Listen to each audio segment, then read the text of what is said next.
Bueno, buenas tardes a todos y todas. Desde el Movimiento de Familiares y Residentes del EPEM les damos la bienvenida y decirles que esta actividad va a ser grabada, como estábamos diciendo, y la podrán ver luego en YouTube y en las redes sociales del movimiento. Este movimiento, para quien no lo sabe, se fundó el 23 de septiembre de 2020 con el apoyo del Centro Interdisciplinario de Envejecimiento, el CIEM, y promueve un modelo de cuidados que garantice los derechos humanos de las personas mayores, acorde a lo definido por la Convención Interamericana sobre la protección de los derechos humanos de las personas mayores. Uno de nuestros objetivos es generar conciencia sobre los derechos humanos de las personas cuidadas en todo tipo de instituciones. Este encuentro es una herramienta para hacer conocer esos derechos. También decirles que es nuestro interés trabajar, cambiar opiniones, generar cambios de paradigma en la visión de la vejez y en el cuidado a largo plazo de las personas mayores. Por eso necesitamos de todos los actores que involucren en primer lugar a los residentes, a los familiares, a los cuidadores, a los directivos, a los directores técnicos y a la sociedad en general. Por eso le pedimos que estén atentos a la exposición, mantengan sus micrófonos apagados, realicen sus preguntas o sus dudas por el chat, a través del chat, para registrarlas y transmitirlas luego de finalizada la exposición. También quien necesite certificado, por favor dejar sus datos en el chat para enviárselo al finalizar la actividad. Tenemos también pensado, comentarles que tenemos pensado para este webinar, realizar encuentros en base a los derechos que se quieren profundizar y que se van a tratar aquí, que quieran profundizar, y quienes los expresen por el chat, pero en grupos de discusión más pequeños, más reducidos, y en base a esos resultados crear material de difusión. Hoy, para hablar de derechos, contamos con la experta internacional que muy amablemente aceptó nuestra propuesta para realizar este encuentro y que que es conocida por muchos de nosotros y que la pasó a presentar la señora Adriana Rovira. Adriana Rovira está doctorando en psicología, magíster en psicología social, es gerontóloga, investigadora y experta en gestión pública en temas de políticas públicas, dependencia y derechos humanos. Fue directora del Instituto de las Personas Mayores y Mayores del Ministerio de Desarrollo Social desde 2011 a 2020. Integrante de la Comisión de Expertos ante la OEA que redactó la Convención Interamericana sobre la Protección de Derechos Humanos de las Personas Mayores en 2015. Diseño de las bases conceptuales en personas mayores para el Sistema Nacional de Cuidados de Uruguay en 2010 al 2015. Diseño y puesta en funcionamiento del programa Red Nacional de Personas Mayores en Uruguay desde 2009 a 2019, que recibió un reconocimiento especial otorgado por la Organización de los Estados Americanos, la OEA, en la 7ª edición del Premio Interamericano a la Innovación para la Gestión Pública Efectiva 2019. Responsable de la redacción de los informes para la protección de derechos humanos en las personas mayores como punto focal para la OEA, ONU, OMS y el Consejo de Derechos Humanos de Ginebra entre 2008 y 2019. Redacción de componente de personas mayores para la guía práctica de respuestas inclusivas y con enfoque de derechos ante COVID-19 de OEA. Conferencista invitada en eventos internacionales y regionales para la UNFPA, CEPAL, OMS, ONU, ECOSOC y Mercosur. Docente universitaria de grado y posgrado en métodos de investigación y producción de conocimiento en el área psicosocial y salud mental. Coordinadora regional del CONOSUR para Red Iberoamericana Interinstitucional de Cooperación Técnica en Personas Mayores desde 2011 a 2014 y desde 2018 a 2019. Representante para Uruguay de la Asociación Latinoamericana de Gerontología Comunitaria. Realizó diferentes investigaciones relacionadas con las personas mayores. Brinda asesoramiento en marco normativo regulatorio de servicios de cuidados permanentes para personas mayores, en la Ley 17.066 del Decreto 356-16. Diseño de protocolos de fiscalización de servicios de cuidados permanentes para personas mayores en la Ley 17.066 y el Decreto 356-16. Diseño institucional e implementación del Instituto Nacional de las Personas Mayores para el Ministerio de Desarrollo Social desde 2007 a 2012, y es autora y coautora de múltiples publicaciones internacionales y nacionales. Adriana, muchas gracias por estar y tenés la palabra. Bueno, muchas gracias. Voy a compartir pantalla para iniciar con la presentación.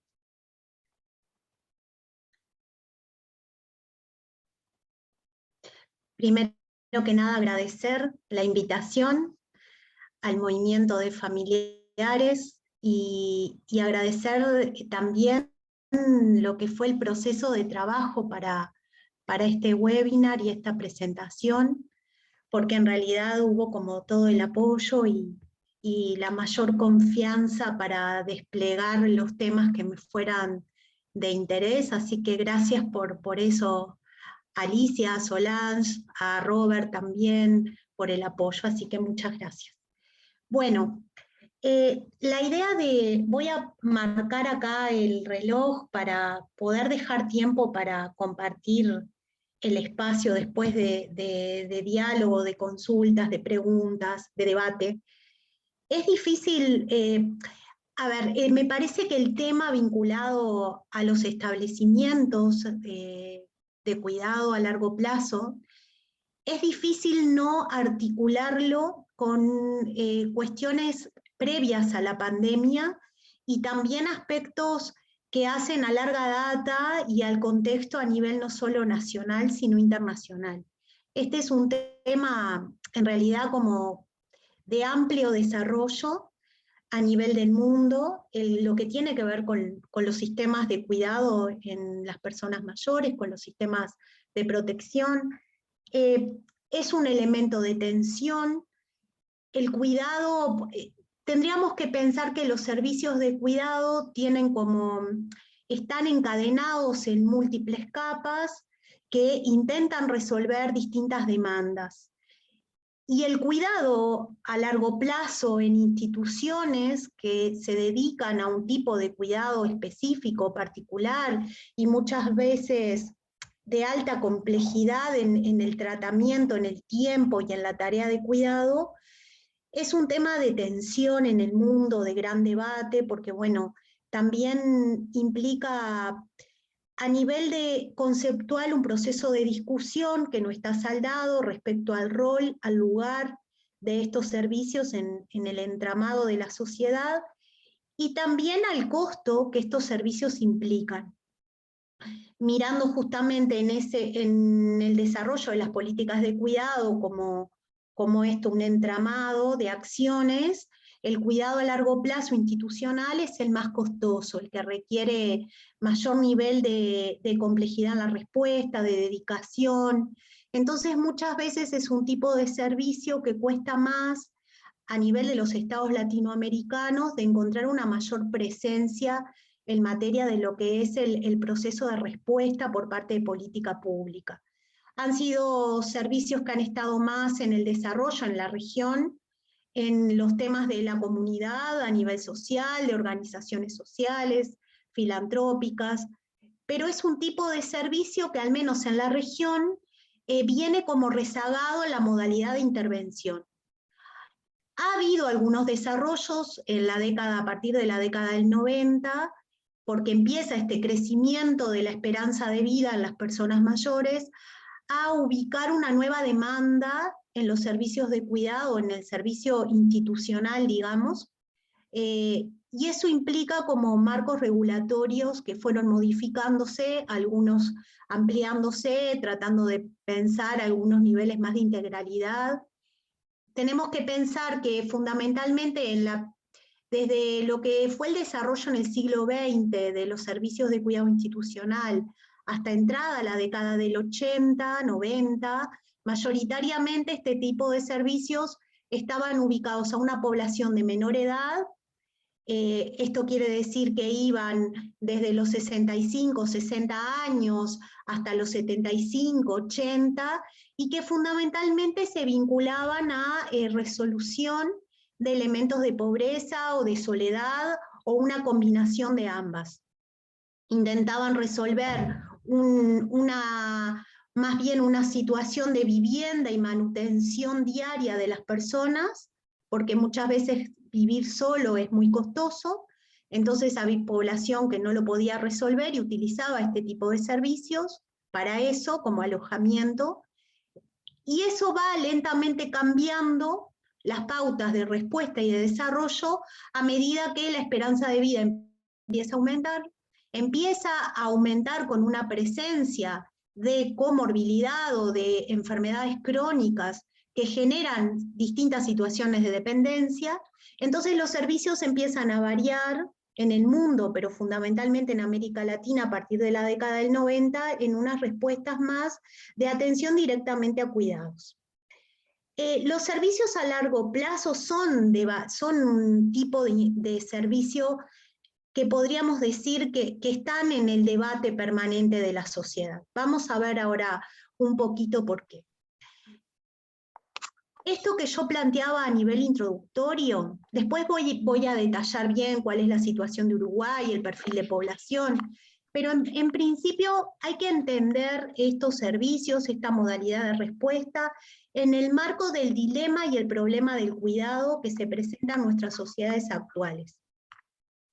Este dilema del cuidado genera un mayor nivel, podríamos decir, de presión y de estrés para las familias y para las mujeres dentro de las familias, en este nuevo escenario que se viene presentando desde marzo de 2020, que es la declaración de la emergencia sanitaria, pandemia, por parte de la Organización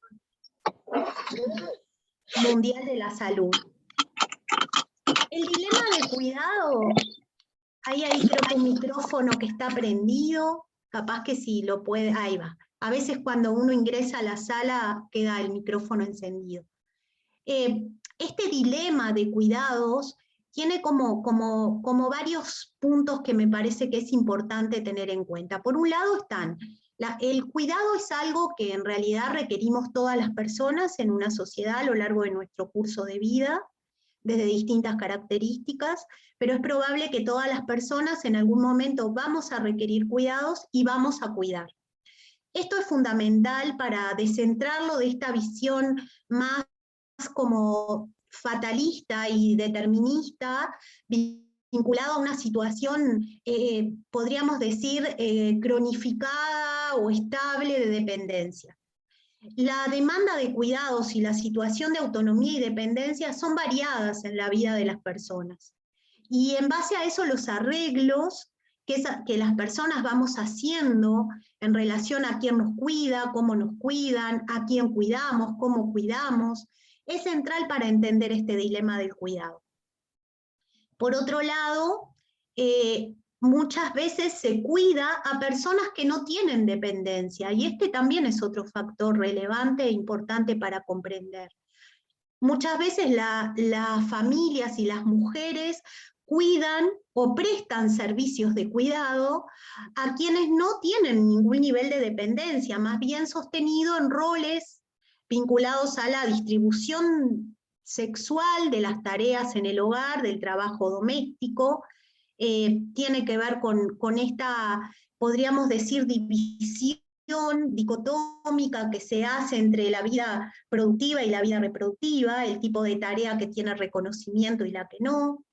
Y hay como una lógica muy vinculada a que los hombres, muchas veces por sus largas, extensas jornadas laborales o ciertos tipos de requerimientos o los aspectos de interpretación cultural, hace que requieran tareas domésticas que prestan las mujeres sin requerir cuidados.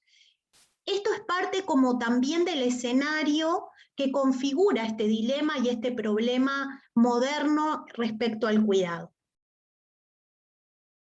Tiene que ver con la situación de pandemia, que ubica también, por ejemplo, para que ustedes tengan una idea, había un promedio de unas, podríamos decir, 30 horas semanales que las mujeres destinaban a las tareas de trabajo reproductivo en el hogar doméstico, que pasan en el marco de la pandemia a 50 horas semanales. Esto a partir de algunas investigaciones que viene haciendo el programa de Eurosocial, que viene discriminando a partir de una investigación con la Universidad de Boston, cuántas horas vienen cambiando la dinámica de cuidados a la interna del hogar. Por ejemplo, para que también sirva como parte de esta discusión, mientras que el 80% de las mujeres que teletrabajan en el marco de estos nuevos arreglos en relación a la pandemia se quejan o encuentran como la mayor dificultad la conciliación de los trabajos en la vida doméstica reproductiva, el tipo de trabajo y de tarea vinculado a lo reproductivo, el 80% de los hombres, el 74% de los hombres que plantean dificultades del teletrabajo está vinculado a la velocidad de conexión, a la posibilidad de conexión, a la disponibilidad del aparato tecnológico. Las valoraciones son distintas, los lugares, los aspectos de conciliación, el tipo de tensión en el que viven las mujeres y los hombres son muy diferentes. El dilema del cuidado también tiene otro componente que me parece que es sustantivo para entender, que tiene que ver cómo se piensa el bienestar social. El bienestar social se piensa como si fuera en dos escenarios que muchas veces quedan como bastante desconectados, donde por un lado el bienestar social tiene que ver con el mercado y con el acceso a bienes y servicios que se conectan con la vida productiva y con el trabajo remunerado mediante la compra o el acceso a la venta de la fuerza laboral y con eso lograr en el mercado generar unas mejores condiciones en el acceso al bienestar social, y por otro lado una distribución del bienestar social en la vida doméstica invisible y que ha caído sobre el trabajo no remunerado de las mujeres. Esto hace también a este compendio de dificultades y de tensiones. Entonces, cuando pensamos los servicios de cuidado a largo plazo, tenemos que pensar en este contexto y en este escenario desde donde se configura. Porque muchas veces los vemos como una especie de escenario aparte o que está de alguna manera podríamos decir casi que totalmente desarticulado de estas producciones sociales, de las condiciones que cuidamos y que se nos provee cuidados. Y sin embargo están íntimamente relacionados e interdependientes. Muchas veces el contexto sociocultural y ciertas líneas vinculadas a la producción de elementos de prejuicios sociales en relación a la vejez ubican el escenario del cuidado institucional como prácticamente una lógica que se instala como una especie de realidad homogeneizante para todas las personas, pero también en cómo construimos las producciones del cuidado a nivel social, determinan las capacidades que tienen las mujeres, las capacidades que tienen las familias para cuidar, y para cuidar en algunas condiciones de vida, y con algunas situaciones vinculadas a demanda en materia de la pérdida de autonomía de las personas que tenemos que cuidar. Entonces, la producción del cuidado, las razones que requieren los servicios de cuidado institucional, la forma en que se produce, la configuración y la manera de comprender a las personas mayores, colaboran en la definición, en el uso y en la determinación de cómo se instalan los servicios de cuidado a largo plazo en nuestras sociedades. En Uruguay, un 2,8% de la población vive y utiliza este tipo de servicios. Estamos hablando de unas 15.000 personas en promedio.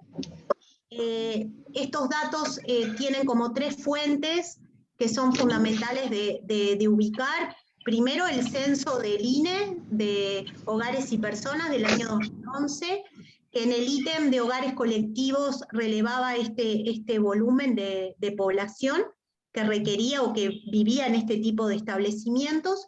Y por otro lado, el MIDES hizo 2 censos a nivel de relevamiento nacional, uno en 2014 y otro ahí entre 2015 y 2016, que se termina de procesar la información, que coincide con la misma cantidad de personas. Los establecimientos podríamos decir que en realidad van variando, hay un número estable de establecimientos que son parte como de una realidad casi que bastante estática, y hay otra realidad de establecimientos que es más dinámica, pero por lo general esos movimientos se dan en el mismo rango de población. ¿Cuál es el escenario en Uruguay vinculado a los servicios de cuidado a largo plazo? Bueno, cantidad de establecimientos rondan los 2.000 en todo el país. Fundamentalmente nosotros tenemos una esperanza, podríamos decir una proyección en materia de envejecimiento de la población que varía dependiendo el sur del país o el norte del país. La población del sur del país es más envejecida que la del norte. Esto tiene que ver también con producciones a nivel social, con proyecciones a nivel de lo que son las tasas de fecundidad, dónde están los nacimientos, dónde se dan los contextos del crecimiento de las familias, los niveles educativos, los niveles de ingreso. Es un elemento que es bastante diferencial a pesar de que nuestro país es pequeño.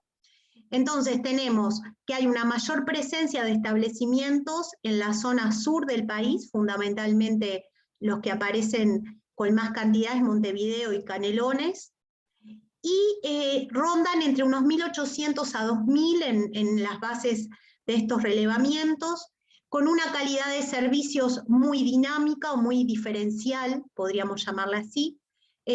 Podríamos dividir en 3 tipos de grupos distintos. Un grupo que tiene una capacidad de servicio interesante, buena, que logra dar una buena respuesta en materia integral. Otro tipo de servicios que es de calidad media, en donde hay algunas dificultades vinculadas a infraestructura, a lo que es los procesos en realidad de formación de quienes trabajan en los establecimientos, de alta rotación de las personas que trabajan en los establecimientos, y otro grupo que son los de mayor situación de, podríamos decir, de precarización de los servicios, que ahí hay vinculado fundamentalmente a contextos de pobreza, a contextos, puede ser también de falta de protección en materia de derechos humanos, de falta de una concepción adecuada de lo que implican estos servicios. Mayoritariamente podemos ver que intentan desde el ámbito de la vida, de una respuesta desde lo doméstico, tratar de generar algún ingreso familiar y desde ese lugar cuidar, porque también el cuidado está muy asociado a tareas que se vinculan al trabajo doméstico.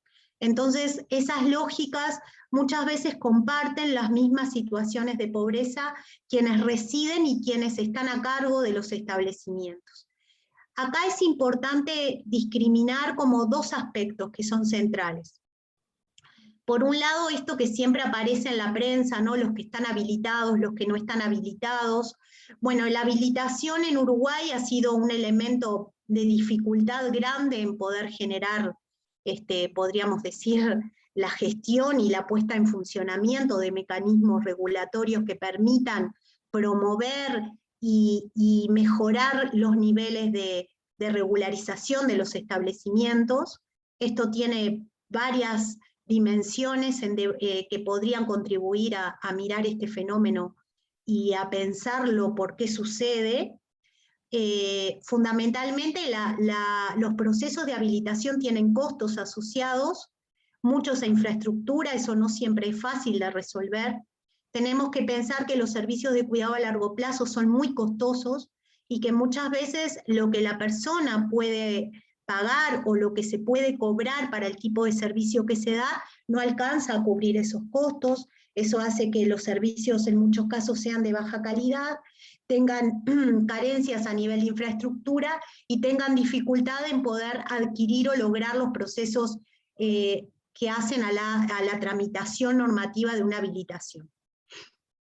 En Uruguay, en el entorno, en 2019 se había logrado dar una habilitación total de unos 23 establecimientos y el Ministerio de Desarrollo Social había logrado habilitar la habilitación social, a unos cerca de 80 establecimientos.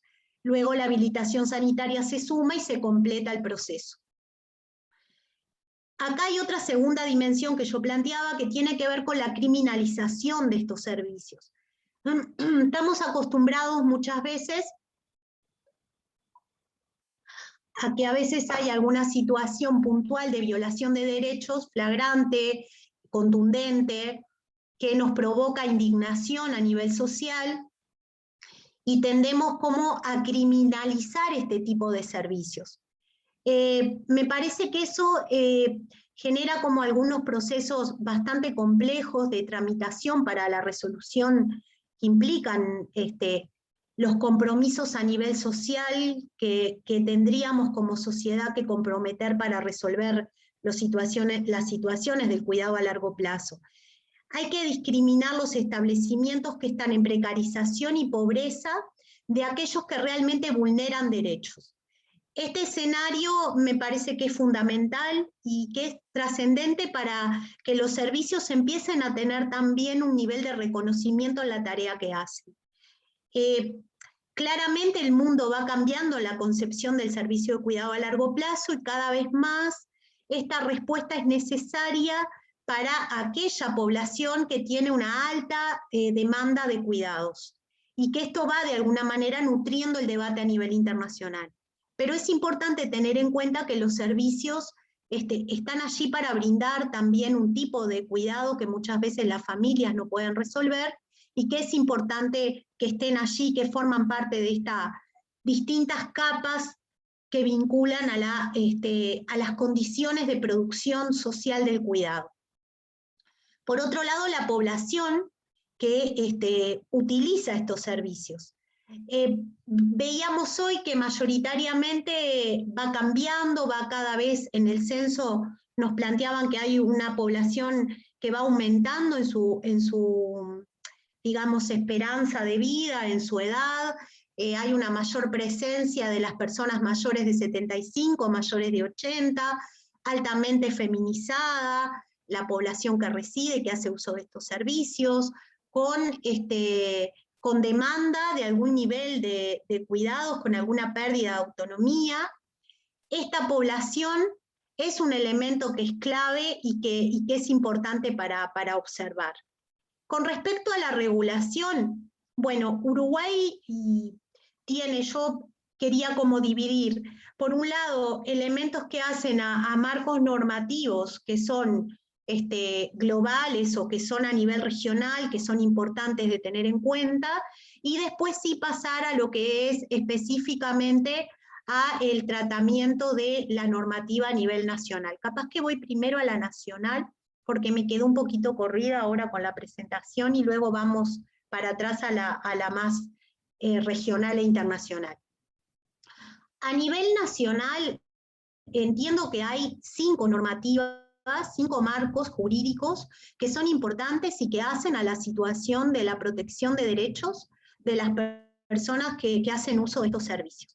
Primero, la ley que regula los establecimientos de cuidado a largo plazo, que es del año 98, que es la 17.066, que si bien ha tenido sucesivas revisiones posteriores, la última en 2015, en lo que es el artículo 518, en la ley de presupuesto de ese año, la 19.355, pero hubo otra previa en el año 2013, de alguna manera el marco, esta ley que es del año 98, es una ley que concebía a los establecimientos casi que como prestadores de salud, además de cuidados. Tenía casi que una comprensión muy sanitarista de los servicios. Esto tiene que ver no solamente a elementos de contexto de la situación de Uruguay en ese momento que se crea la ley, porque no había un sistema, por ejemplo, integrado de salud. Entonces, el derecho a la salud no era universal en Uruguay, sino que tenía sus niveles de restricción para algunos grupos de población, fundamentalmente los que estaban en una situación de mayor precarización económica. Entonces esto hacía que muchas veces el establecimiento, que tenía un director médico técnico a cargo, resolvía algunas demandas básicas en materia sanitaria de esta población. Pero también obedece a un paradigma más general que en ese momento estaba instalado en el mundo, estrictamente de una visión vinculada a los cuidados sanitaristas. Recién empieza en la década del 90, pero fundamentalmente en el siglo XXI, una revisión, un cambio de paradigma en la comprensión de los cuidados dentro de lo que es justamente lo que hablábamos hoy de la distribución del bienestar social, que tiene que ver en realidad con una visión donde empieza a haber algunos componentes más de tipo social, de comprensión política, de la lucha feminista en relación a estos temas. Pero bueno, la ley esta obedece a ese momento, es la que está vigente, tiene varias tensiones conceptuales y paradigmáticas, varias limitaciones, la ley no se ha cambiado, ha habido algunos intentos por parte de organizaciones sociales para hacer un cambio, pienso mucho en Margarita, que está hoy acá, lo que trabajó y peleó para el cambio de esta ley, pero no logró consenso para hacer el cambio, por lo cual se hacen algunos decretos que intentan ampliar, modificar y podríamos decir integrar algunas nuevas visiones. Acá también es fundamental la ley del año 2007, la ley de creación del Sistema Nacional Integrado de Salud, porque hace un cambio, para mí tiene un alto impacto, es de un, digamos, bisagra para comprender los sistemas de cuidado a largo plazo en relación a este nuevo actor normativo que vincula nuevas competencias para los prestadores de salud, que genera un proceso de universalización del derecho a la salud y que es fundamental. A esto también hay que sumar otras dos leyes que son trascendentes, una la vamos a ver en profundidad, que es la ley de creación del Sistema Nacional Integrado de Cuidados del año 2015, porque ahí se cambia radicalmente el concepto de cuidado, y la ley que vincula cuando Uruguay ratifica la Convención sobre la Protección de los Derechos Humanos de las Personas Mayores, que es la 19.453 en el año 2016, siendo el primer país a nivel de toda la región del hemisferio en completar este proceso de ratificación. Entonces, los marcos normativos en Uruguay son esos. Además hay distintas ordenanzas, hay distintos decretos que se han ido sumando. El tema del cuidado a largo plazo, lo que nos muestran estos elementos de intervención jurídica, es que es un tema en debate, que no es un tema resuelto, que implica distintas visiones, que implica distintos elementos de tensión con múltiples actores, y que intenta algunas soluciones en algunos cambios también de demanda y de desarrollo de lo que hace al bienestar social por parte de la política pública en Uruguay. Tenemos que identificar, en principio, dos tipos de derecho que también impactan en lo que es la regulación de los establecimientos de cuidado a largo plazo. Además de los normativos nacionales, están también lo que es el cambio de paradigma que se va ubicando en el mundo y que obedecen a dos tipos de derecho, tanto los que son vinculantes para los países, que son obligatorios, como es la Convención, pero también los que son de derecho blando, que son declarativos, y ahí hay como varias instancias de discusión en el mundo, Plan de Acción de Madrid, que es totalmente relevante en este tema, la Declaración de Brasilia, la Carta de San José de Costa Rica, van generando distintos insumos que van contribuyendo a un cambio de concepción del envejecimiento, de los cuidados, del enfoque en que la política pública debe pensar a las personas mayores y su relación con el Estado y el bienestar social. Pero también me parece que es relevante esto que yo ponía sobre la izquierda, que también hace al elemento jurídico normativo. Nosotros tenemos en nuestras sociedades ciertos derechos que entendemos que son de alguna manera consensuados a nivel moral, digamos. Muchas veces no están en el derecho positivo, efectivo, no tienen una legislación vigente, pero son parte de un acuerdo que hacemos como sociedad de cosas que están permitidas o cosas que no están permitidas.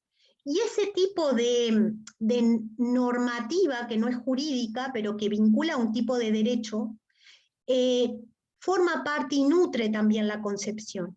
Entonces, cuando hoy al inicio veíamos que hay una cierta idea prejuiciosa, homogeneizante de la vejez, esto también colabora a un cierto concepto de que las personas naturalmente deberían hacer uso de estos servicios, de que naturalmente deberían de estar marginados estos tipos de servicios en las prioridades de recursos de la política pública. Vamos haciendo como distintos acuerdos en relación a esto. Por otro lado, también están los derechos, que son los que están vigentes, que muchas veces que estén vigentes no alcanzan para que hagamos el acuerdo moral de ponerlos en práctica. Entonces a veces los tenemos como un parámetro ahí que está casi que nominativo, pero que no logra ser efectivo.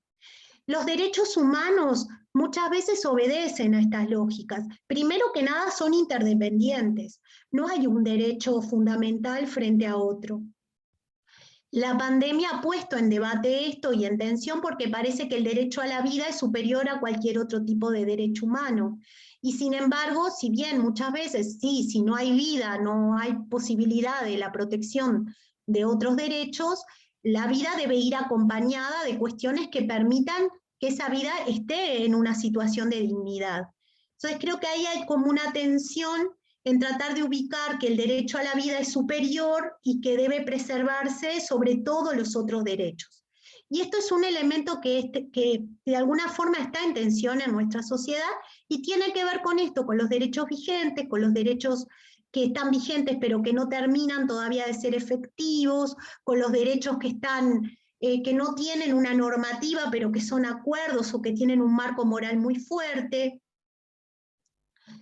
También en el marco de los derechos humanos, además del derecho positivo, vigente, de los instrumentos que son vinculantes regionales como la Convención, que van nutriendo, que van ubicando el reconocimiento de derechos específicos sobre las personas mayores, hay otros derechos que son también importantes, que son de tipo universal y que están ahí, que forman parte de un repertorio que es importante recordar y tenerlo presente. Por ejemplo, no solamente la Declaración Universal de los Derechos Humanos del año 48, sino también acá yo pongo la Declaración Americana de los Derechos y Deberes del Hombre, más allá de esto a categoría tan universal como mencionar hombre como categoría genérica, pero que también ubica ahí algunas cuestiones en relación a las personas mayores y a los cuidados, ya en el año 48, porque de hecho Argentina en el año 48 inicia un proceso de pedido de convención a nivel universal por parte de Eva Perón en Naciones Unidas, algo que no prospera, pero es la primera acción que empieza de alguna manera a ubicar en el campo de los derechos humanos a las personas mayores. Y luego me parece fundamental mirar, más allá que la convención permite, es un instrumento muy importante que permite sistematizar, ordenar, tratar de romper una lógica muy dispersa para ver los derechos de las personas mayores, que había que ir a una normativa, había que ir a un tratado, permite la convención dar un cuerpo integral, ordenado. Hay también algunos otros instrumentos que es importante revisar que tienen que ver con el derecho comparado. En el contexto actual de pandemia y los establecimientos de cuidado a largo plazo, me parece fundamental todo lo que tiene que ver con el derecho comparado a la gestión de riesgo, desastres naturales, desastres y riesgo humanitario. Ahí hay todo un nivel de, digamos, de desarrollo a nivel normativo que es fundamental y que me parece muy importante. Estamos en una, para mí, en una crisis humanitaria grave en el mundo, que ubica a las personas mayores en una revisión de su lugar social y de su lugar político, que requiere realmente tener una base clara a nivel del concepto de derecho humano que involucra a las personas mayores como sujetos de derecho humano. Esto quiere decir qué características le damos de reconocimiento a nivel social de que es importante como comunidad defender y proteger. Ese acuerdo que hacemos de que como grupo de población, aunque no es una categoría del todo feliz, pero como grupo de población es importante que involucre los recursos de una comunidad también para cuidar, para proteger la vida y la dignidad de las personas mayores. Creo que el debate que la pandemia ha instalado es importante hacer también la revisión de estos instrumentos.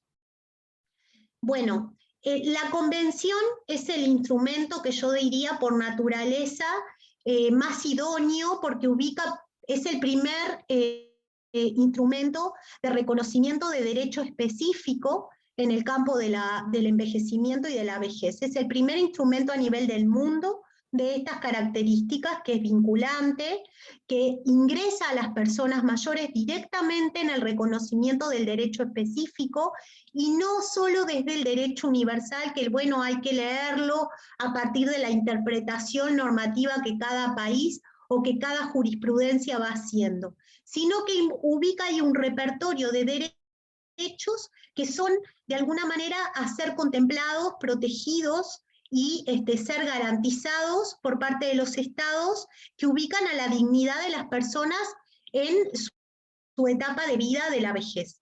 Permite esto un instrumento específico, consagra una serie de principios, permite algo que rápidamente es un marco conceptual unificador, claro, sirve como una herramienta política porque nos permite a partir de la convención nutrir también agenda pública, dónde están las prioridades, cuáles son los grupos dentro de las personas mayores a priorizar, cuáles son los elementos relevantes, qué tipo de articulaciones hay que hacer, qué tipo de elementos de interdependencia hay, cuáles son los elementos o los derechos que empiezan a ser interdependientes, que son necesarios de comprender en la agenda pública.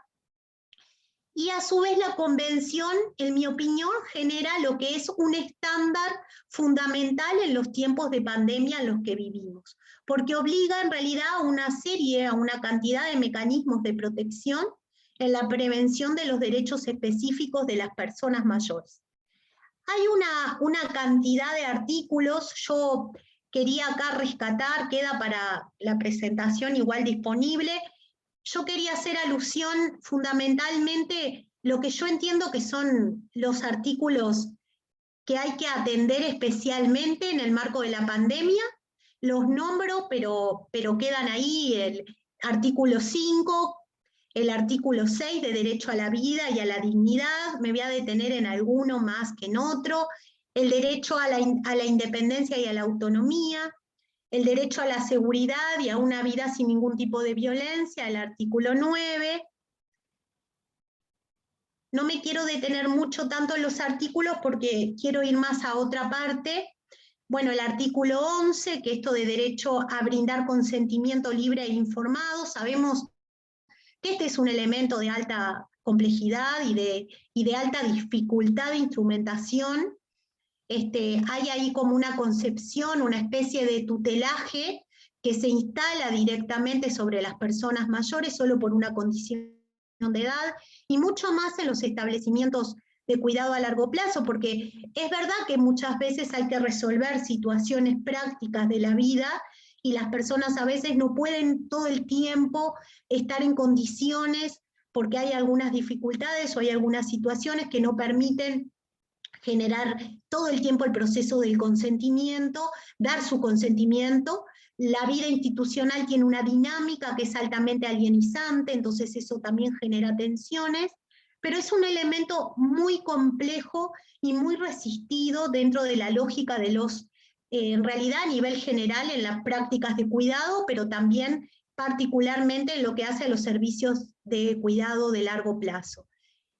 El derecho a recibir servicios de cuidado a largo plazo de calidad, del artículo 12, el 9, que es el 19, que es el derecho a la salud, y me quiero detener fundamentalmente en el 29, que para mí es central también en este tiempo de pandemia, que es esto de las situaciones de riesgo y emergencia humanitarias.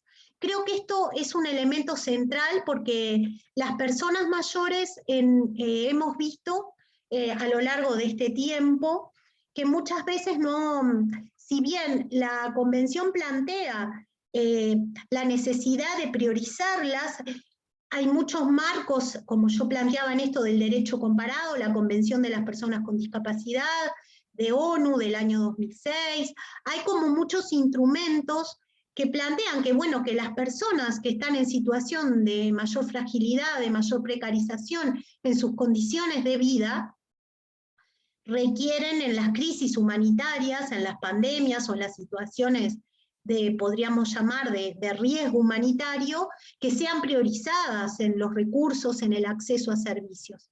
Lo que estamos viendo es que las personas en situación de cuidado a largo plazo muchas veces no encuentran fácil el acceso a los servicios, o al menos parece que hay ciertos obstáculos. Esto no pasa en Uruguay, pasa en el mundo entero, lo hemos visto en Europa durante todo el año 2020, y cada vez que se reactiva una nueva ola en esto que se le llama a la pandemia, que aumentan los contagios porque la cepa cambia, bueno, no me voy a meter en eso que es más epidemiológico y no lo entiendo mucho, pero sí aparece nuevamente esta tensión en cómo priorizar a estas poblaciones.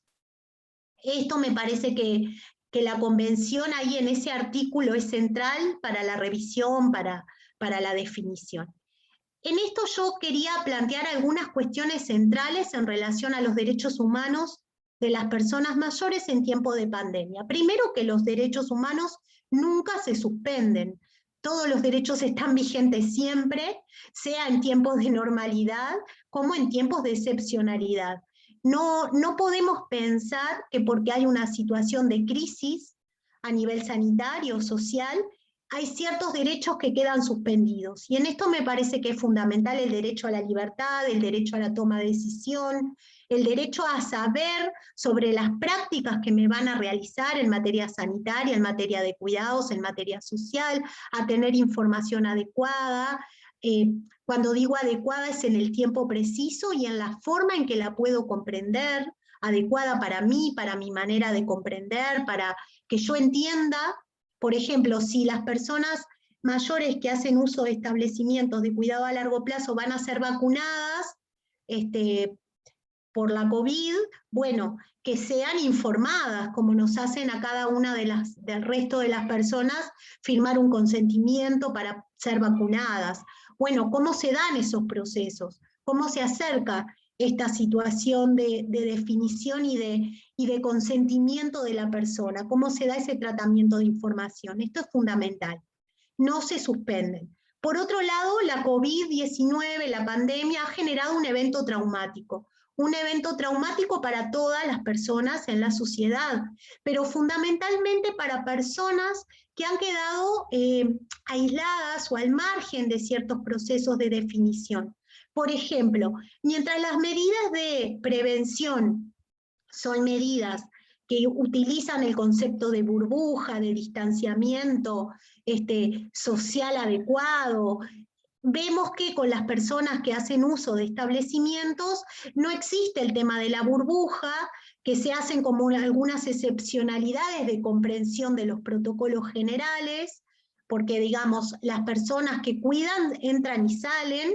Entonces, si hay personas que entran y salen, que cuidan, ¿por qué a su vez no puede haber personas familiares que puedan visitar o que puedan tener contacto?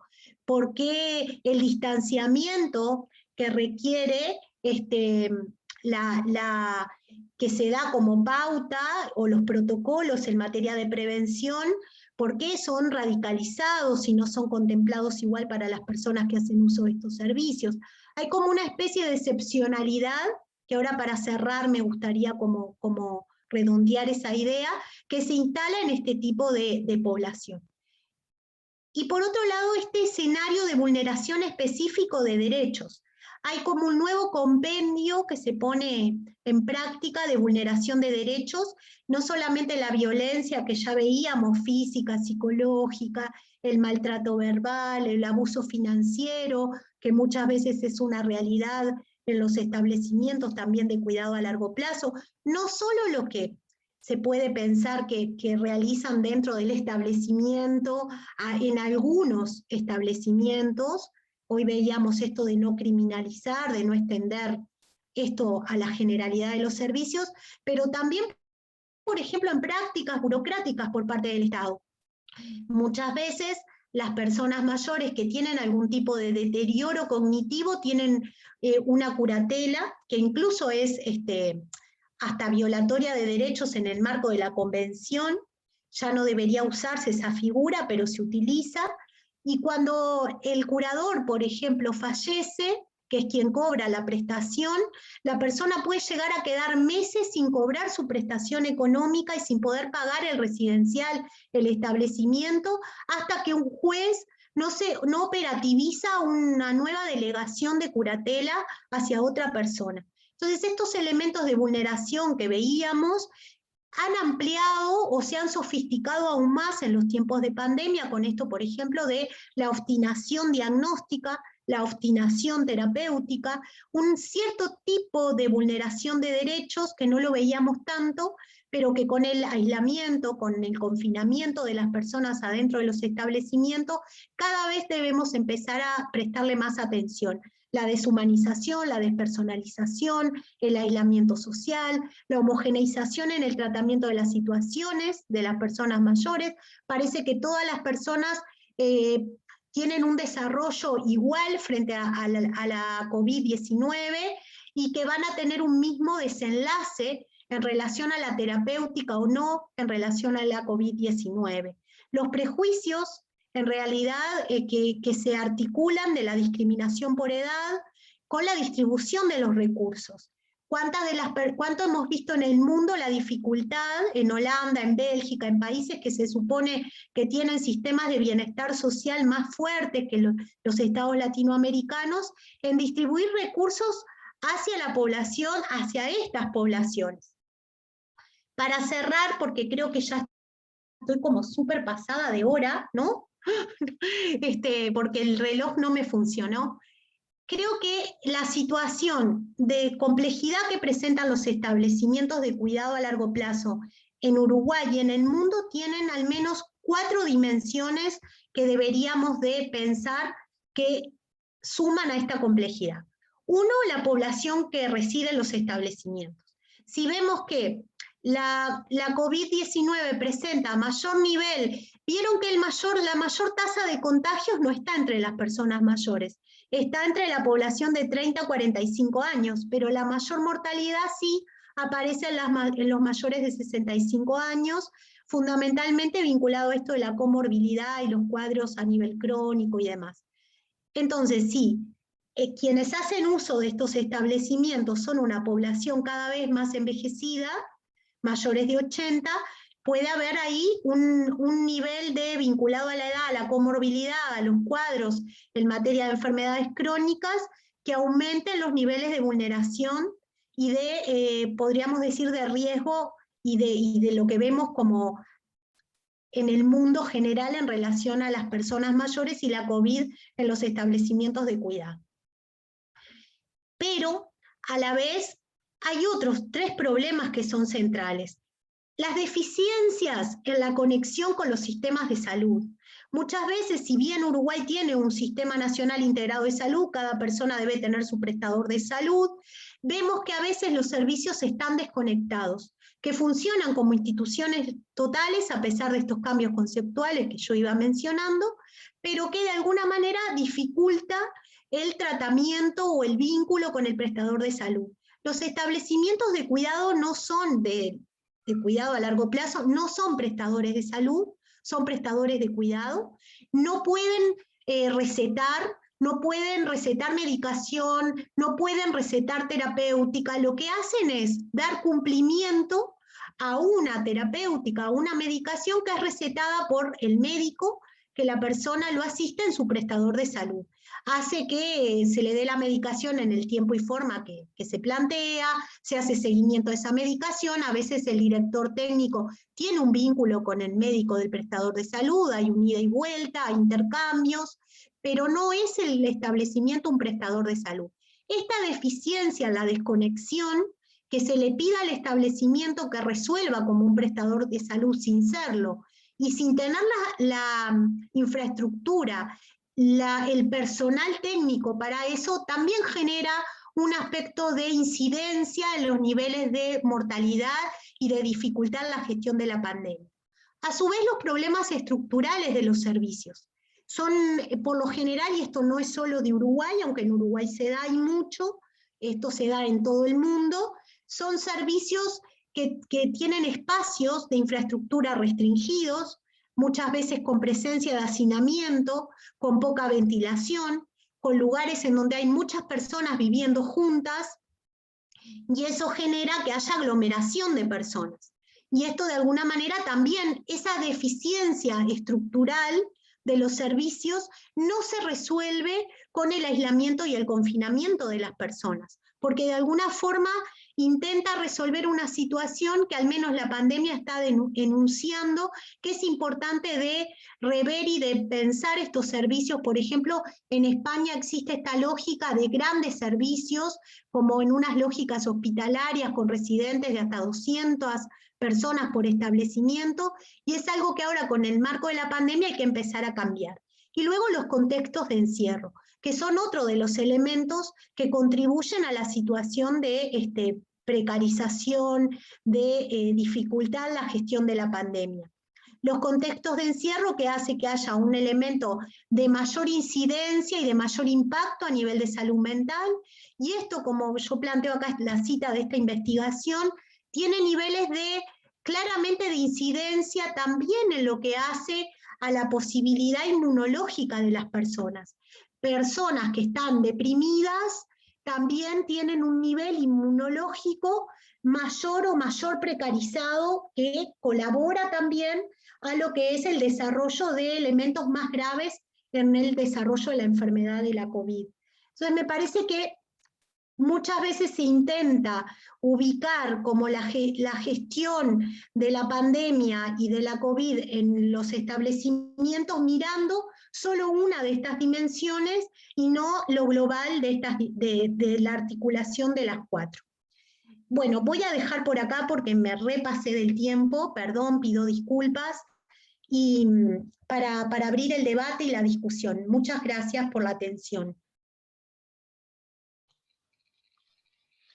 Muchísimas gracias, Adriana, muy clara, como siempre. Queda abierto ahora a las preguntas que quieran hacer. Las pueden hacer por el chat o levantando la manito. Toda duda, toda pregunta, cosas que quieran saber sobre este tema, lo pueden expresar. Muy buenas tardes. Mi nombre es Gladys, pertenezco a un LPEM, acá en la zona de la Unión. Les pido disculpas que en algún momento de la conferencia van a ver unas luces de colores, porque estábamos en un cumpleaños, pero igual escuchamos toda la conferencia junto con los residentes.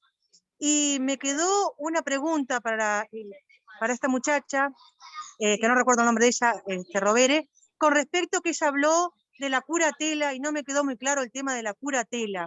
Si es posible que ella me pudiera explicar un poquito, porque no entendí lo que ella dijo de la curatela. Muchas gracias y muy bueno todo. Que pasen muy bien. ¿Cómo querés hacer, Solange? ¿Tomamos varias preguntas y contesto después? Como te quede mejor, como te quede mejor. Capaz que dejamos abiertas varias preguntas y yo voy tomando nota y luego las voy contestando. Bien. Por lo menos de A3 o de A4, y capaz que no hay muchas, pero...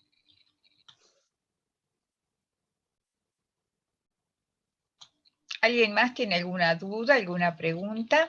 La doctora Ethel Mediza está levantando la mano. Si puedo abrir el micrófono, ahí está. Muy buenas noches.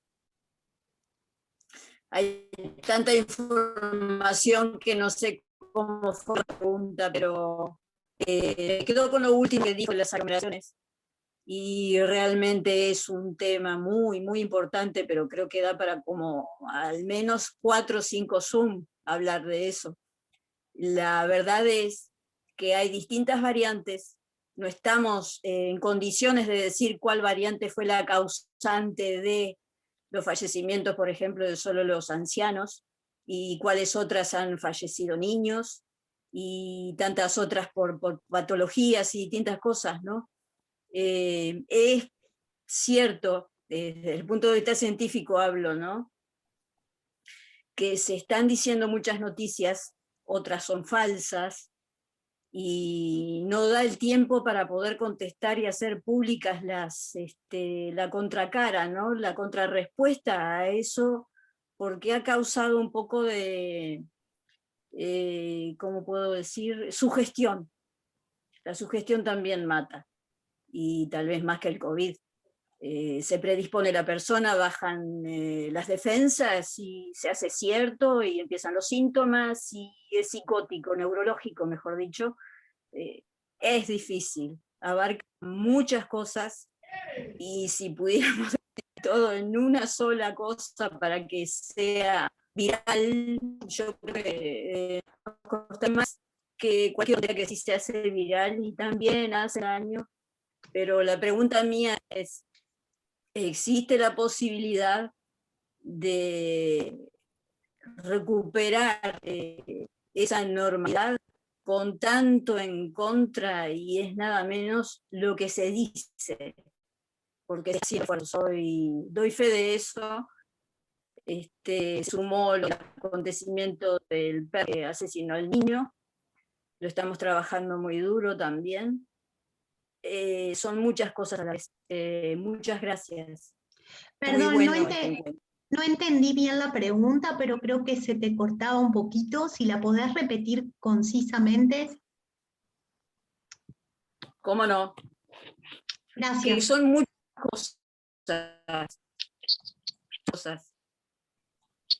Y en distintas modalidades todas se refieren a lo mismo y no es que no sea nada. Hay falta mucho trabajo publicitario, si se quiere, en amenguar la situación. En decir verdades, porque corren más noticias falsas. ¿Se puede? ¿Se entendió? Más o menos, pero se cortaba igual un poco, pero... Sí, se entrecortó un poco. No sé por qué se le entrecorta. Bajo. Cualquier cosa la puede hacer por el chat, así queda más claro para que no se... O apagando la cámara también a veces mejora el sonido. Está Mariana Ibáñez y después Águeda Restaino.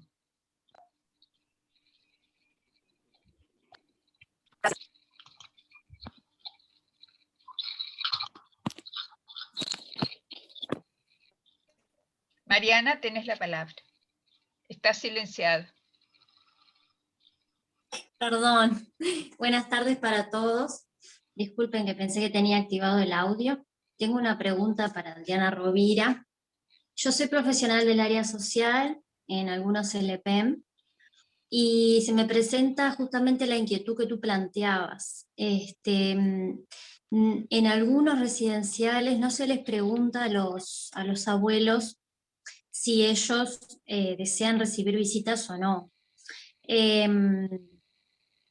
Hay lineamientos ya del Ministerio de Salud Pública, de la Sociedad de Gerontología, que sugieren que se restrinjan las visitas, ¿verdad?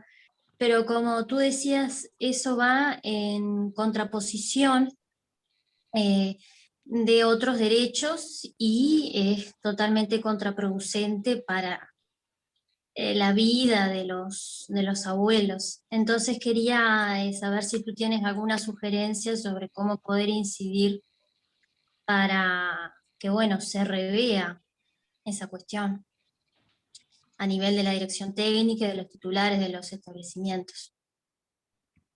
Es eso. Bien. Águeda, Capaz que le damos la palabra a Águeda y ahí contesto.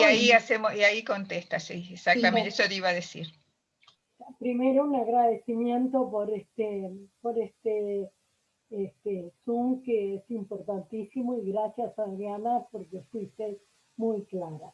Yo me quedo con el artículo, mirando el artículo 29 sobre los contextos del encierro y el mayor impacto en la salud mental.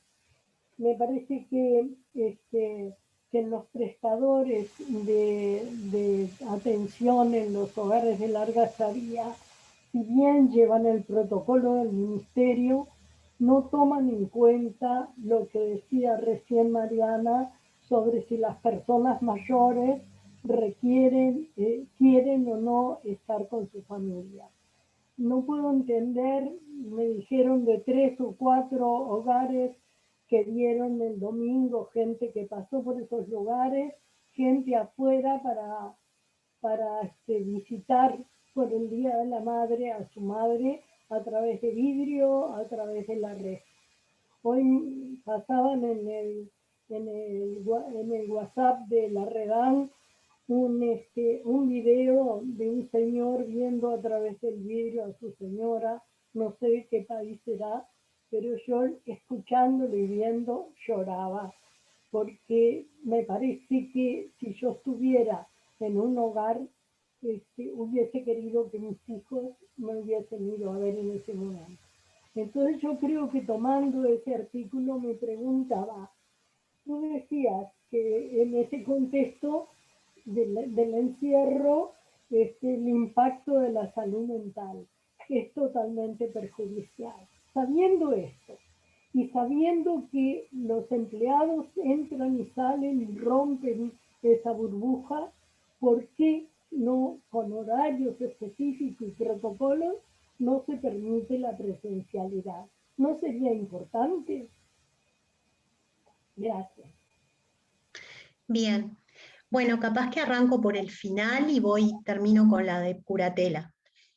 Claramente, las disposiciones que se han instalado de preventivas en la pandemia obedecen a muchas cosas. Primero, obedecen al desconocimiento, primero al pánico, al desconocimiento del desarrollo de la propia enfermedad.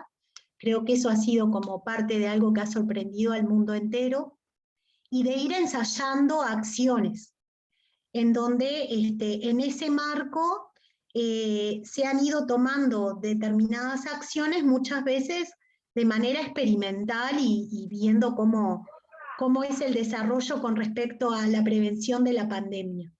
No solo hacia las personas mayores, sino también hacia otros grupos de población. En un momento al inicio de la pandemia, y creo que esto se conecta con lo que planteaba la compañera, que no se le escuchaba bien el audio de los niños y las niñas, había como una especie de pensar que los niños y niñas eran unas bombas epidemiológicas caminando. En la primera etapa, recuerdo a mediados del año 2020, ahí cuando en Uruguay se instala como el miedo de lo que estaba pasando, fundamentalmente en Italia, en España, en Alemania, hasta prohibían el ingreso de niños y niñas a los almacenes, a los supermercados, había como una especie de criminalización casi biológica del niño. Entonces, esto también obedece a ciertos elementos de cómo pensamos a las personas en la sociedad de acuerdo a la edad y de acuerdo al lugar que tienen y demás.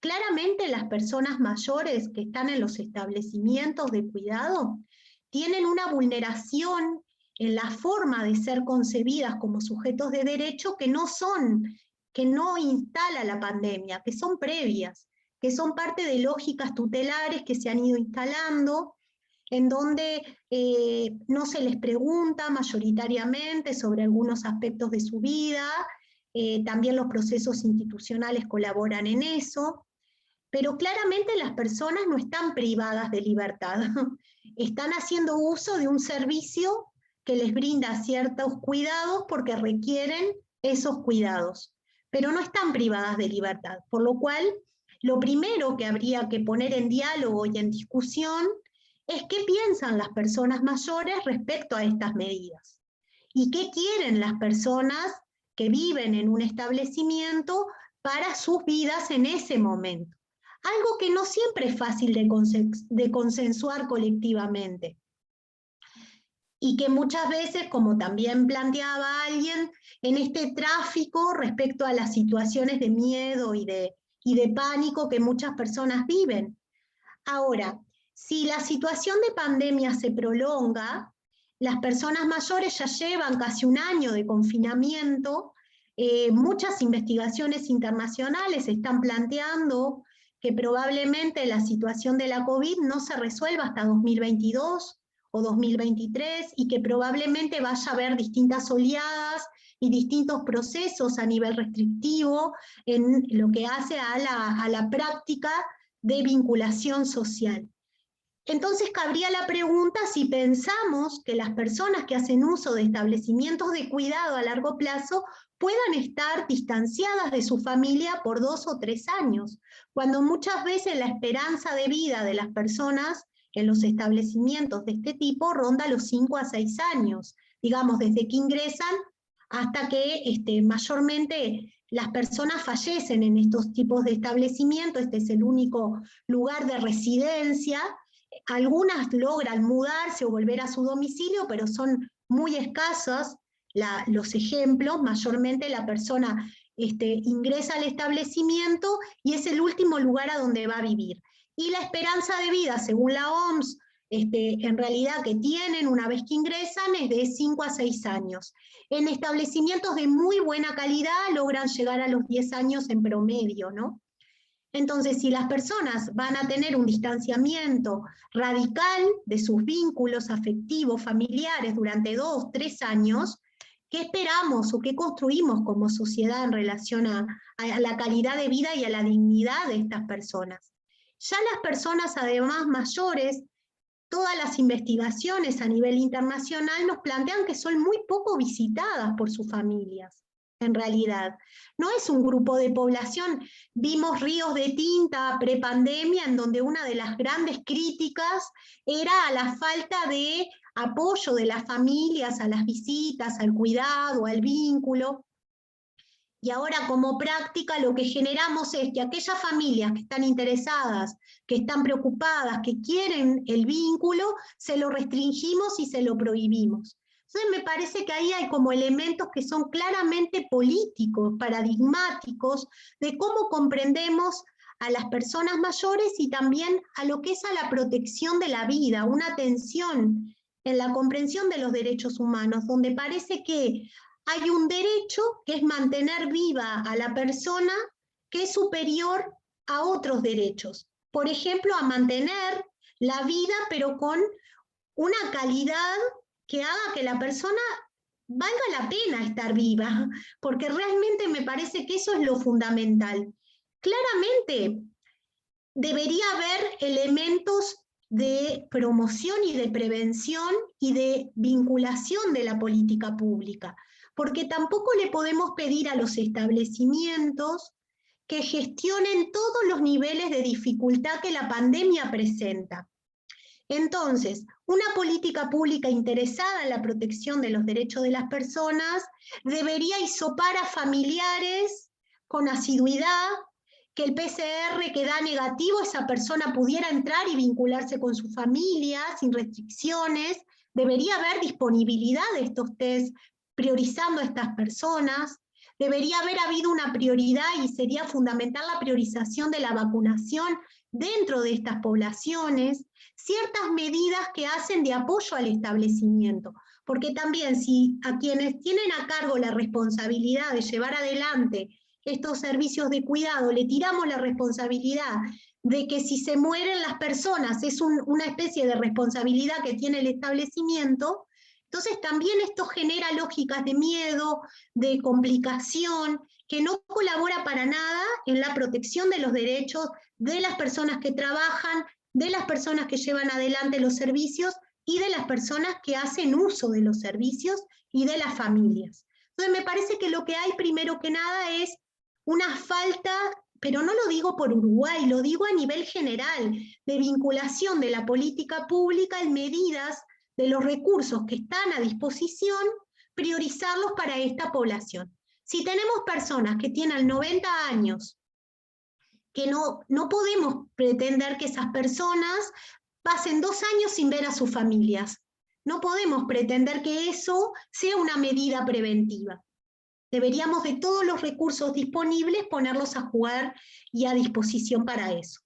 Eso es fundamental. Requiere como un cambio conceptual. Por otro lado, con respecto a esto del miedo, yo creo que sí, que hay una especie de economía del miedo que está circulando, y en donde la autogestión individual del riesgo es como lo que mueve esas economías, digamos, afectivas. Entonces somos responsables por nuestra vida y por la vida de otros y por cuidar al otro y de no contagiar, pero aparentemente hay personas que no entran en un acuerdo colectivo que como sociedad el bienestar de esas personas también es un compromiso colectivo. Les pedimos a ciertos grupos de población que tienen que cuidarse, pero no generamos como sociedad mecanismos que contemplen derechos básicos para que puedan cuidarse. Me parece que ahí hay como elementos de acuerdo que están en tensión en la sociedad. Y finalmente, quien resuelve exitosamente la pandemia es quien tiene mejores recursos, mejor autonomía, mejor disposición de recursos materiales, intelectuales, emocionales. Y con respecto a la curatela, bueno, desde que está la Convención sobre los derechos de las personas con discapacidad en 2006, Uruguay la ha ratificado también, es parte de una normativa a nivel nacional. La curatela no es el mecanismo más adecuado, porque la curatela es casi una muerte civil para las personas. La curatela era una lógica en donde, mediante podríamos decir, una evaluación médica, se definía si la persona tenía sus condiciones intelectuales, cognitivas, afectadas, como para tomar decisiones de administrar y autogestionar su vida. Y en el caso de que no lo pudiera hacer, se delegaba esa responsabilidad en otra persona, quien tiene que decidir sobre todos los aspectos de la vida de una persona, desde qué hace con el dinero que cobra de una pensión, hasta dónde va a vivir, hasta en qué se usa, o por ejemplo la persona no puede casarse, no puede votar, hay muchos elementos de restricción. La Convención cambió este paradigma y ahora lo que se pretende es que haya apoyos para la toma de decisiones, pero no una delegación de la decisión, que sí es lo que plantea la curatela. Uruguay sigue todavía con la práctica jurídica normativa de curatelas legales, muchas veces sin que el curador asignado por juez conozca a la persona sobre la cual tiene las responsabilidades. Muchas veces que me tocó, tuve conocimiento desde I mayores durante mucho tiempo, situaciones en donde, por ejemplo, el curador muchas veces tenía dificultad para cumplir con los requerimientos porque había como una descoordinación, una dificultad, o el curador fallecía y había toda una restricción para que la persona pudiera lograr el acceso de sus derechos. Entonces me parece que esto sí es fundamental. Cuando yo hablaba hoy de que hay derechos que están vigentes pero que no terminan de bajar a la acción práctica por parte del Estado. Bueno, la curatela es un claro ejemplo de esto. Los prejuicios en relación a la vejez es un claro ejemplo de esto.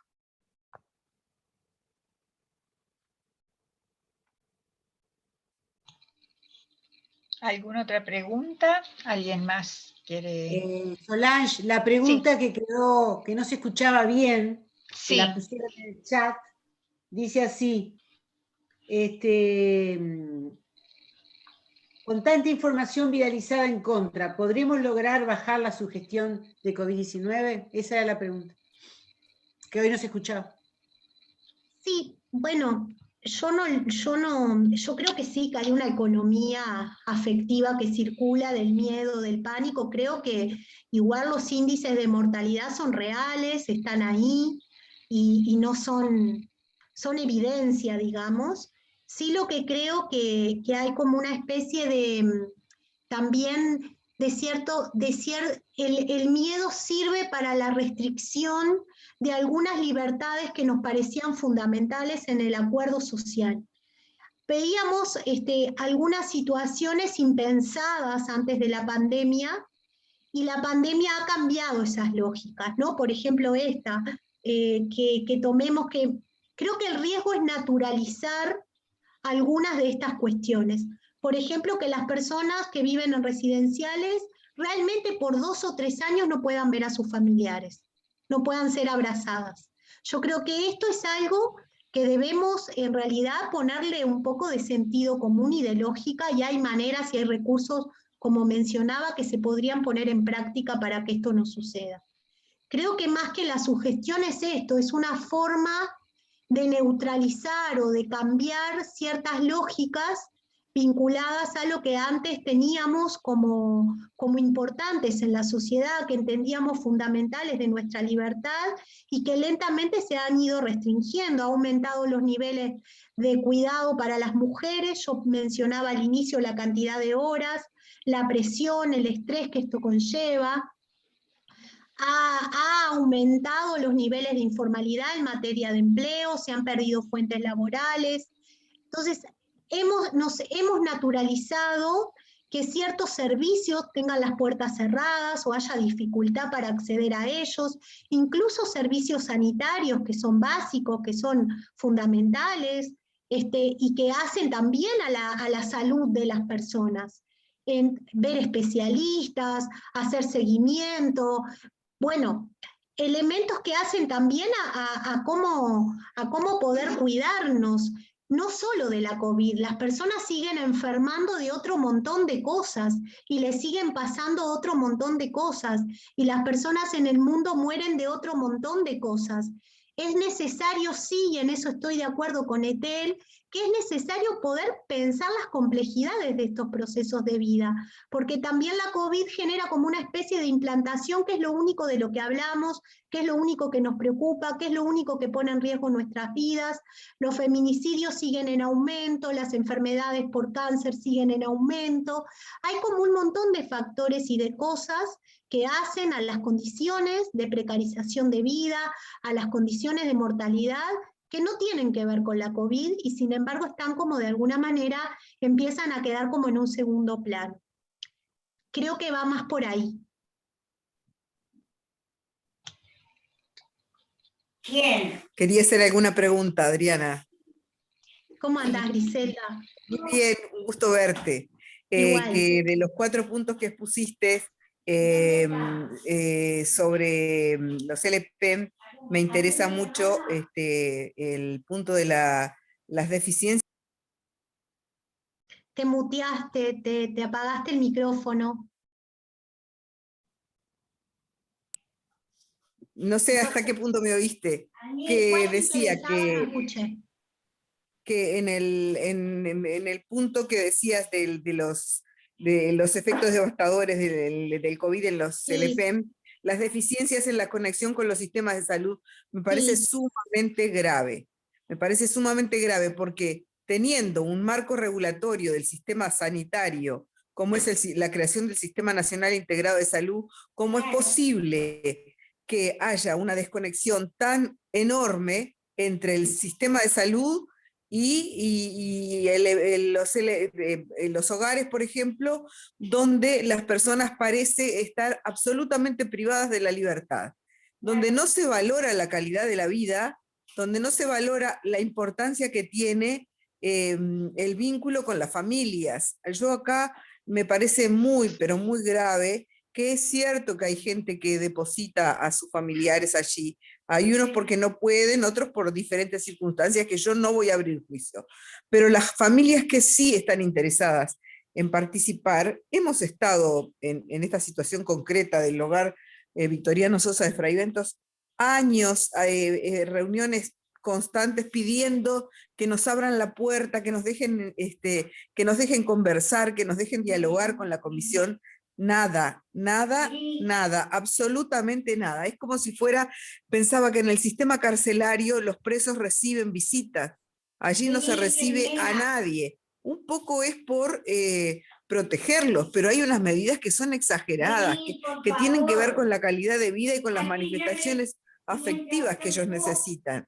Y me parece que esto es una cosa sumamente grave. Por ejemplo, la autoridad sanitaria departamental no tiene nada que ver, se desvincula absolutamente de lo que pasa cuando mueren casi 30 personas en un residencial, en un hogar.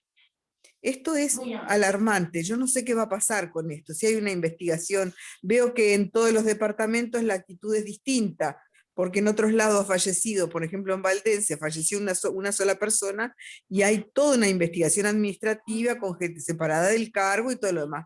Acá no ha pasado nada, y murieron 30 personas en un mismo lugar, sin haberlas derivado al subsistema de salud que le correspondía, ni el público ni el privado. Entonces fue terrible.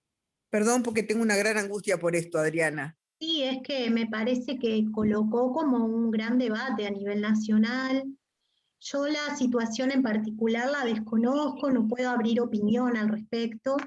Sí puedo plantear que la situación en realidad vinculada a algunos niveles de mortalidad son también en otros países del mundo están presentes dentro de los establecimientos. Creo que justo estos 4 puntos, yo citaba ahí la investigación, que no es de Uruguay esa investigación, es norteamericana. Entonces, si tendrá vigencia también para Uruguay, las 4 dimensiones de la complejidad en esto. Sí, lo que podemos abrir el debate es que cuando una persona contrae la COVID, está bien que haga el proceso de cuarentena en su domicilio. Las personas que residen en los establecimientos, en los LPM, ese es su domicilio.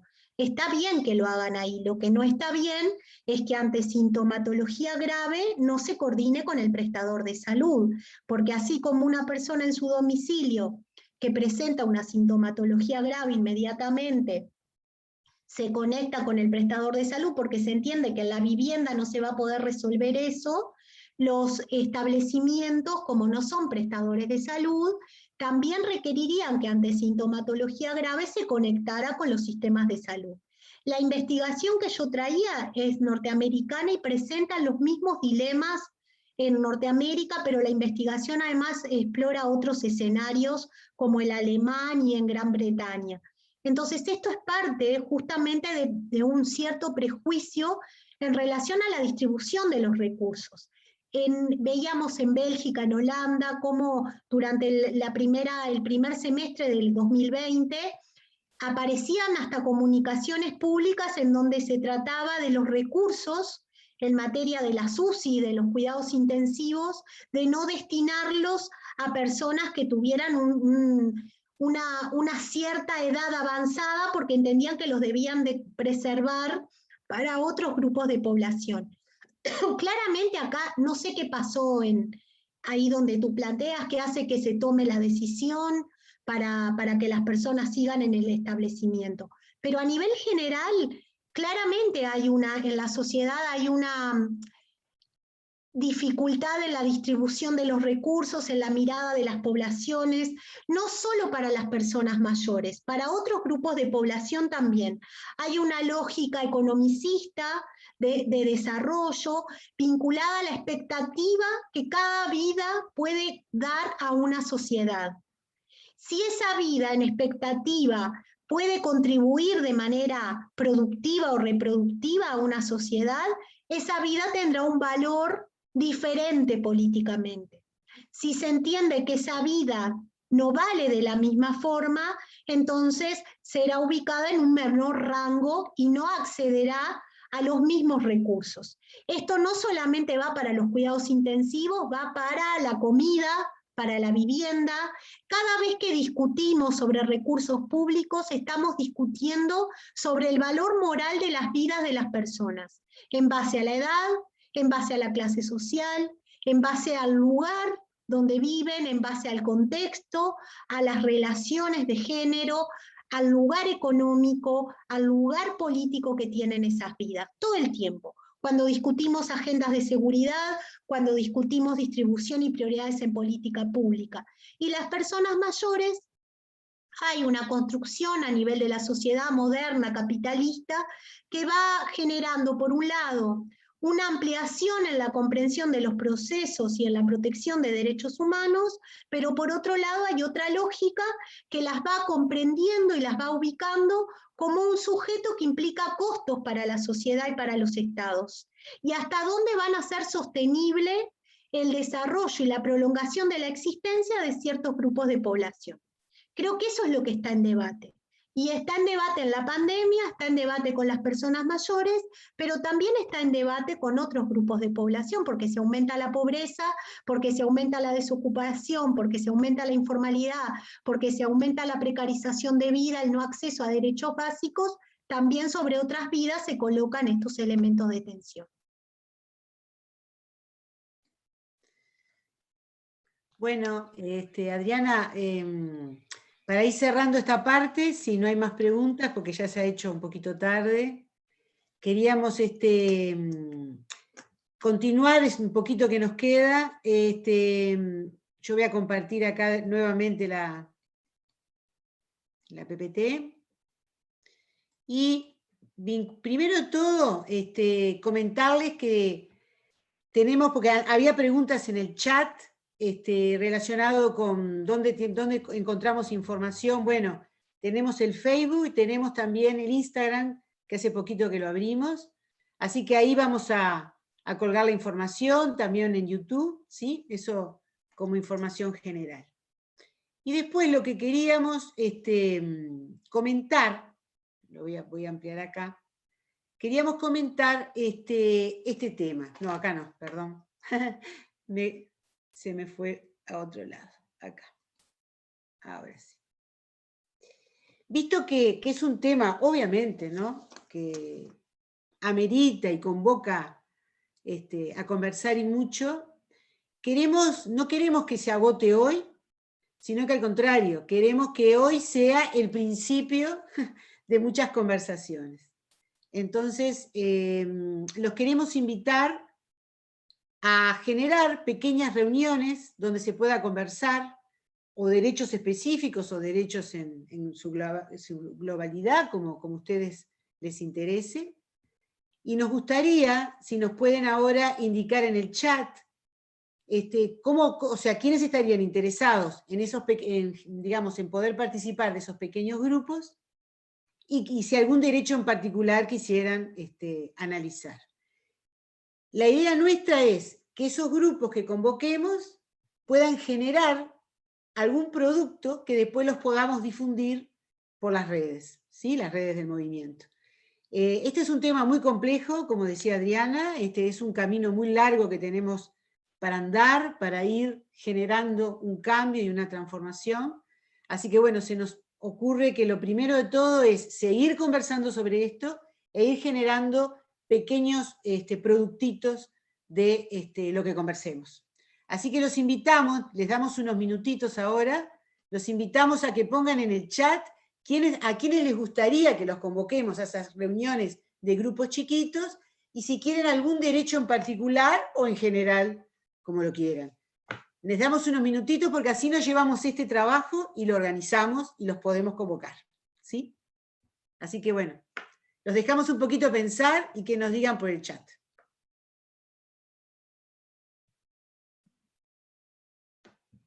Mientras tanto, vamos agradeciendo a Adriana por toda ilustrarnos en todo este tema de derechos, y que sea el puntapié para poder seguir ahondando en ellos, y bueno, y agradecerte que siempre que nos hayas contestado enseguida que sí, que te hayas interesado, sabiendo que tenés bastantes cosas, bastantes ocupaciones.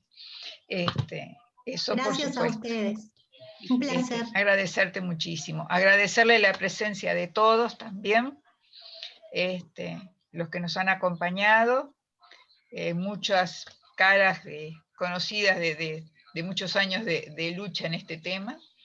Y bueno, agradecerle a todos y bueno, seguir trabajando para poder mejorar, ¿no?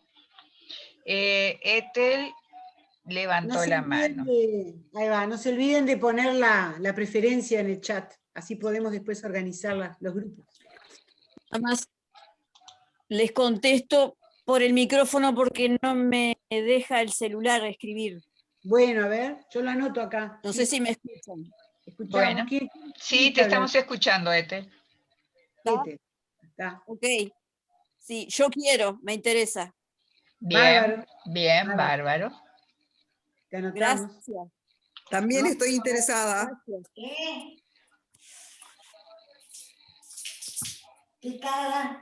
¿Quién dijo recién, porque yo estaba escribiendo? Griselda. Griselda, muy bien.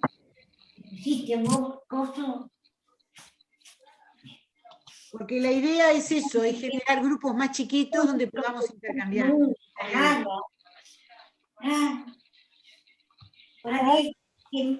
María Inés también. María Inés, sí, me interesa participar. Bien, bárbaro.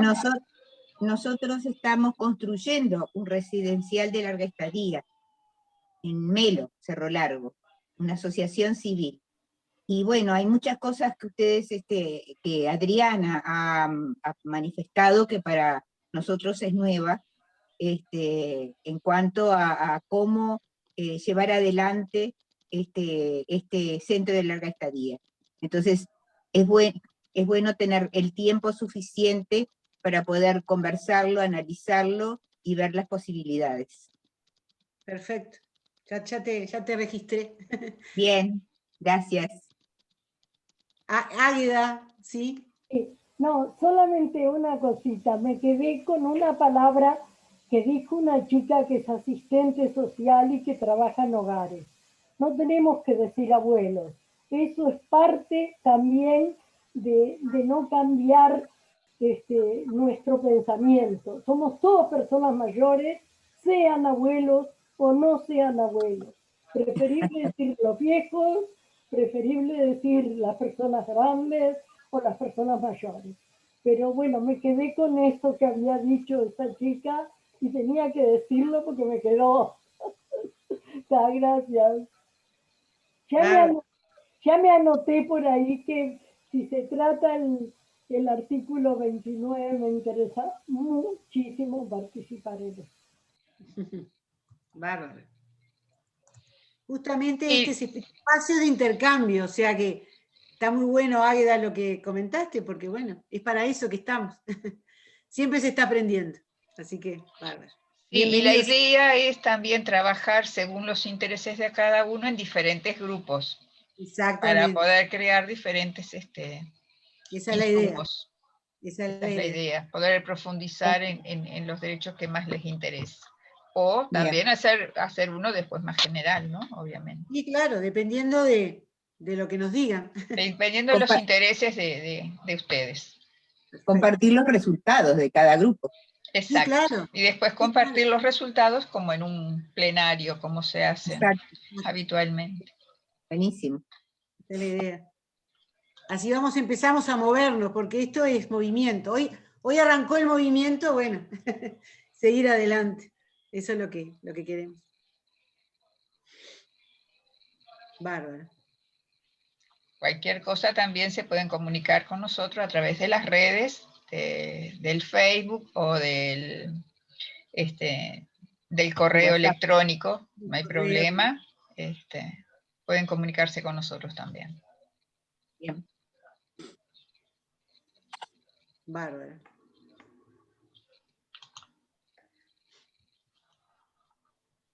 Ya tenemos unos cuantos intereses. Eso es lo importante.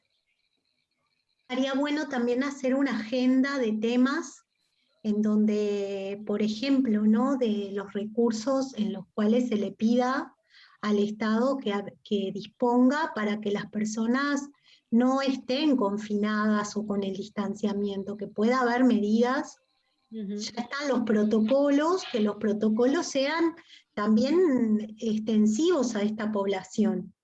Por ejemplo, esto de los PCR, por ejemplo, lo que hace a un régimen de visitas, porque tampoco requiere que todas las familias vayan a la misma vez, el mismo día puede haber como distintos horarios coordinados, en distintos días, teniendo en cuenta la disponibilidad de las familias, pero que pueda haber como esto, la posibilidad de construir una agenda con la familia de visitas, en donde pueda darse de nuevo el contacto. Si no hay COVID, si nadie tiene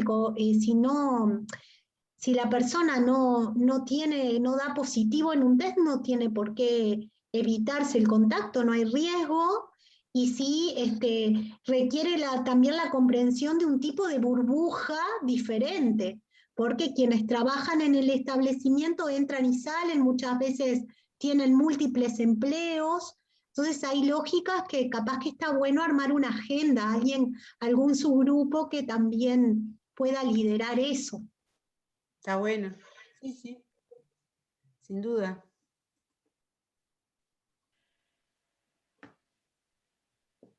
Empezar a organizarnos. Como una pregunta, no sé si me escuchan bien. Sí, te escuchamos, sí. ¿Es posible generar algún tipo de organización civil que no sea parte del Estado, que genere una especie de fiscalización, aunque sea civil, ¿no? O sea, si uno de los problemas que tenemos en los LPEN es que justamente la comunidad no entra dentro de esos lugares, entonces poder ir generando grupos que de alguna manera tengan, aunque sea autorización como para tener un contacto interno con esos lugares, y poder publicitar esas carencias que nosotros podemos ir encontrando. No sé si es posible, pero es un espacio que nos deja vacío el Estado, que de repente las organizaciones civiles podrían realizar esa tarea. Es una pregunta que me gustaría trabajar en el futuro. No sé si fui claro, capaz que no me entendieron. O sea, Sí. como un grupo, que se generen grupos de gente que tengan algún tipo de... En algunos momentos hubo algunas experiencias con, yo qué sé, por ejemplo con los residuos. O sea, hubo algunas experiencias de vecinos que fiscalizaban los residuos de la zona y se comunicaban con las autoridades, como una intermediación. Y quizás eso sea bueno, porque a la hora de elegir un residencial para el público en general, por lo menos que tenga una herramienta más para evaluar, ¿no? No digo que se genere de un día para el otro, pero digo que en el futuro puede ser una herramienta para quien empiece a elegir un residencial, tener un lugar donde acudir para saber qué referencias hay, si es bueno, si es malo. Si no, la única posibilidad que tiene el que elige un residencial es ir a visitar varios residenciales, pero sin a ciegas, ¿no? Sin saber mucho más que eso. Tengo entendido que... no sé si me escuchan. Sí, Marine. No, tengo entendido que la universidad, en el grupo de los 100, está trabajando en ese sentido, creando equipos de familiares para control de los residenciales. No sé, de pronto me equivoco, pero tengo entendido que es así. No. ¿No? Nada que ver. ¿No? No. Alicia, antes quiero decirle algo a Luis. Yo hace muchos años que trabajo en organizaciones sociales y que en sí colaboramos mucho en el MIDES acá en Soriano para cuando se hizo el relevamiento de los hogares, ¿verdad? Era la sociedad civil la que denunciaba, digamos, de alguna manera los distintos residenciales que había. Hasta ese momento, hasta que se puso como fiscalizadores MIDES y después MIDES y Salud Pública, la sociedad civil podía entrar porque ibas de visita, organizabas un té y podías ir visitando. ¿Qué pasa? En el momento que la fiscalización es solo del Estado, los dueños de los LPEMs y las comisiones directivas se basaron en eso, a cerrarle las puertas a las organizaciones sociales. Este movimiento justamente lo que está tratando de hacer es reflotar eso de alguna forma con las comisiones que tiene que haber en cada LPM, porque en cada LPM por normativa debería haber una comisión de familiares, usuarios, funcionarios. Entonces, uno de los objetivos de este movimiento justamente es eso. Y también otra cosa que hemos hablado es con las intendencias, ¿verdad? Que las intendencias tengan algún poco más de injerencia, como son territoriales, para que también los asistentes sociales o alguna persona nombrada pueda tener acceso a los LPM. Porque en este momento, con las normativas que hay, solamente pueden entrar familiares o salud pública y MIDES. Perdón la interrupción. No sé, Solange, si le querés aclarar lo que dijo. No, a ver, la universidad no está creando ninguna asociación como para fiscalizar.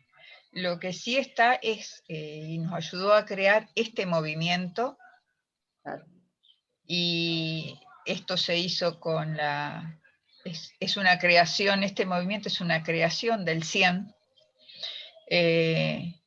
Nos unimos y es quien nos asesora y quien nos ha guiado, y el equipo técnico es casi todo del CIEN. También contamos con un equipo técnico asesor, donde hay diferentes profesionales, por ejemplo Enzo, Mariana, María Eugenia, están en ese equipo técnico.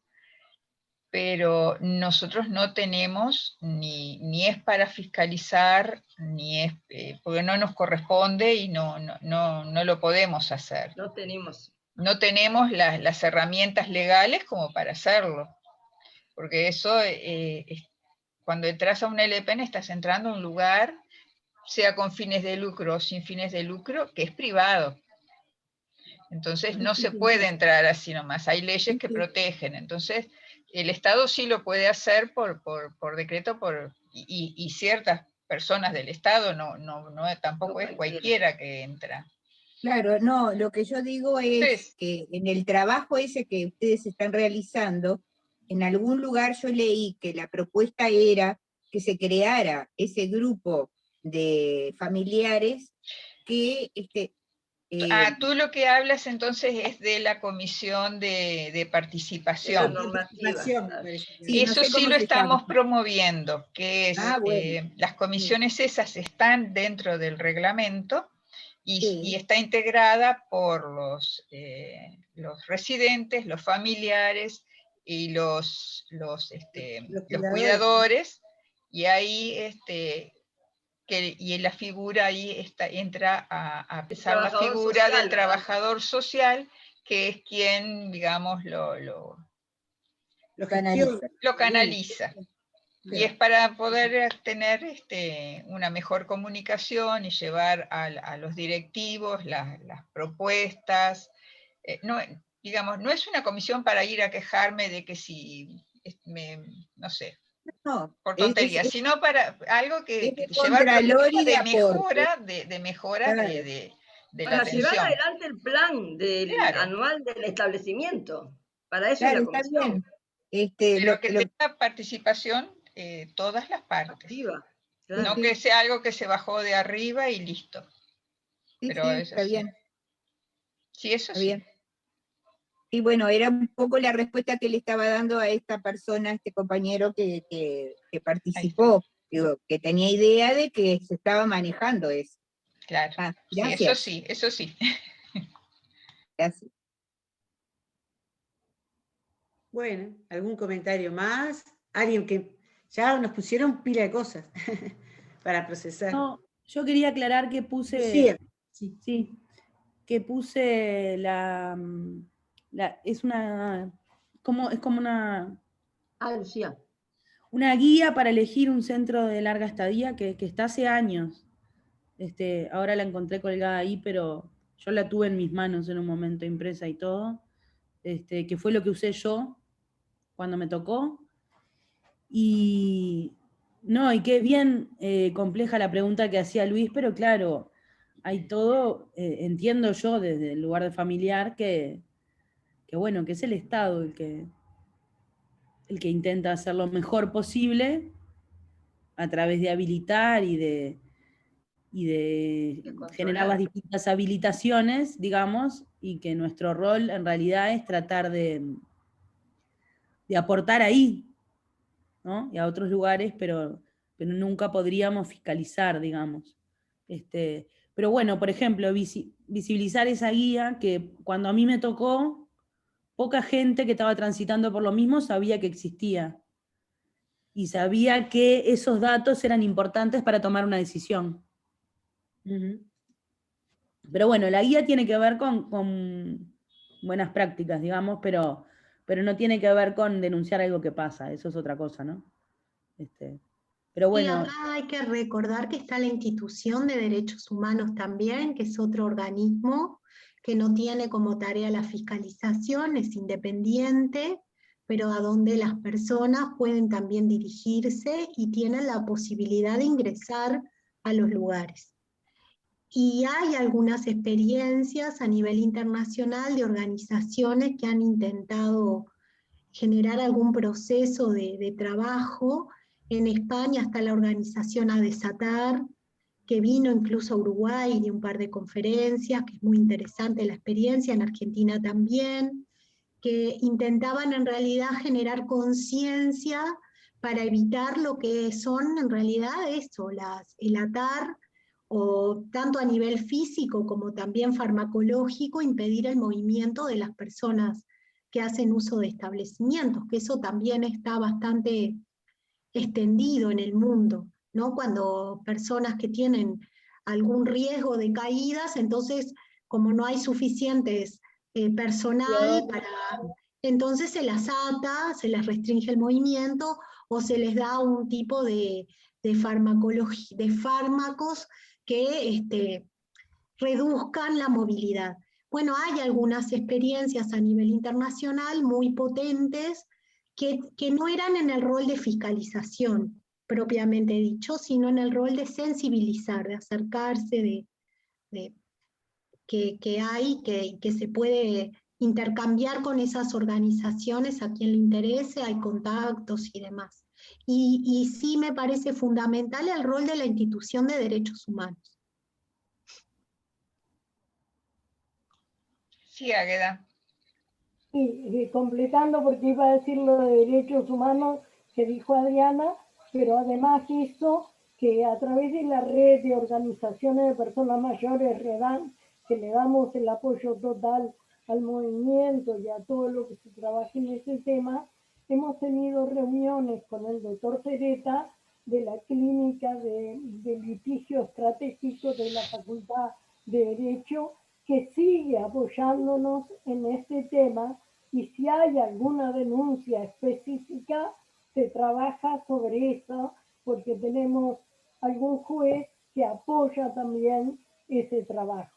Que la parte jurídica es muy importante y muchas veces lo tenemos alejado.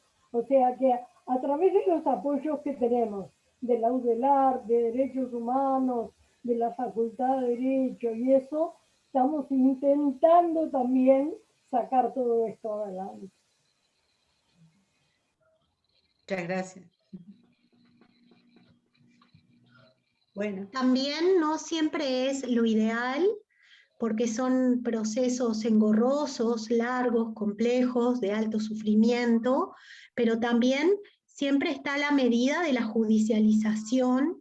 Por eso planteaba lo de la institución de derechos humanos, porque no es una medida de judicialización, pero siempre están las medidas de judicialización, porque si uno se le impide de manera reiterada el acceso a saber cómo está a la información sobre un familiar, a ver al familiar, a tener disponibilidad sobre la realidad que está viviendo esa persona, hay que tener en cuenta también que el familiar es el contralor también de los derechos y de la protección del residente en los establecimientos. Uno hace, el residente, la familia hace un pacto de acuerdo, de confianza, pero la visita también nos permite ir evaluando cómo está esa persona en el cumplimiento de sus derechos. Si hay alguna medida al respecto de de duda. Están los espacios para denuncia, pero también están los procesos de judicialización. Si están en diálogo con Cereta, con la Cátedra de Litigio Estratégico, si siempre hay antecedentes en determinados casos, el litigio estratégico sirve para generar un precedente en materia judicial, porque la justicia también permite, como a partir de las interpretaciones que hacen los propios efectores de justicia sobre los temas, va sentando jurisprudencia y lectura sobre los temas. Entonces, también está la OEA, la CIDH, todo el Sistema Interamericano de Derechos Humanos.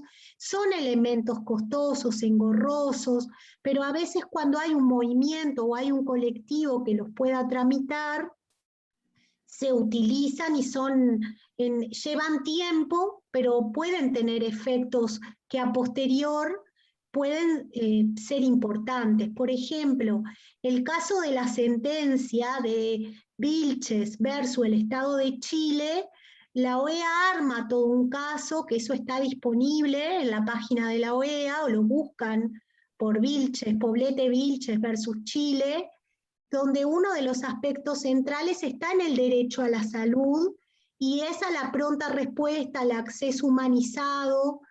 Hay como elementos que arman una sistematización en torno a la situación que viven las personas mayores de distanciamiento y de confinamiento.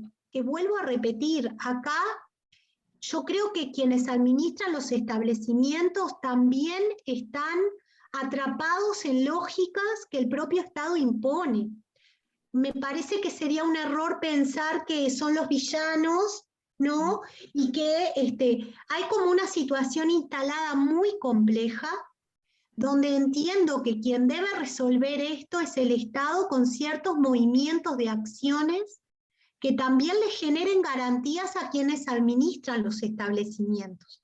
Pero es una tensión que al menos requiere un diálogo conjunto también con quienes están a cargo de los establecimientos, para encontrar soluciones que sean colectivas y que permitan aproximar líneas donde se pueda presionar a que el Estado efectivice políticas públicas de derecho y de protección para las personas mayores.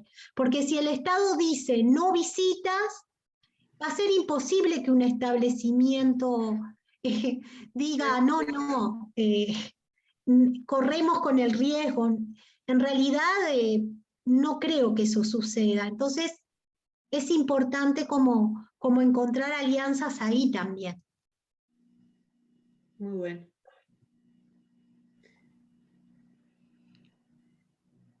Bueno. Alicia. Alicia. No sé, ¿y había algo más, Solange? No. Vamos a compartir la presentación, ¿no? Sí. Para que la tengan. Los que pidieron certificados se los vamos a enviar. Y bueno, y después nos ponemos en contacto, después que organicemos estas preferencias que nos indicaron, nos ponemos en contacto con todos los interesados, ¿sí? Y la verdad que nos quedamos con mucha información y con mucho trabajo. Está bueno, muy bueno. Gracias. Bueno, muchas gracias, Adriana, nuevamente, porque ha sido excelente. Y a todos los que están, que aún están, ¿no? Porque se hizo más tarde de lo esperado. Muchas gracias a todos. Muy interesante. Muchas gracias por la participación, y Adriana, muchas gracias por tu participación en esto, y aclaramos muchas cosas. Un placer. Ponerlo sobre la mesa. Que pasen muy bien. Chao. Gracias a todos. Bien, Gracias a todos. Nos vemos. Chao, nos vemos.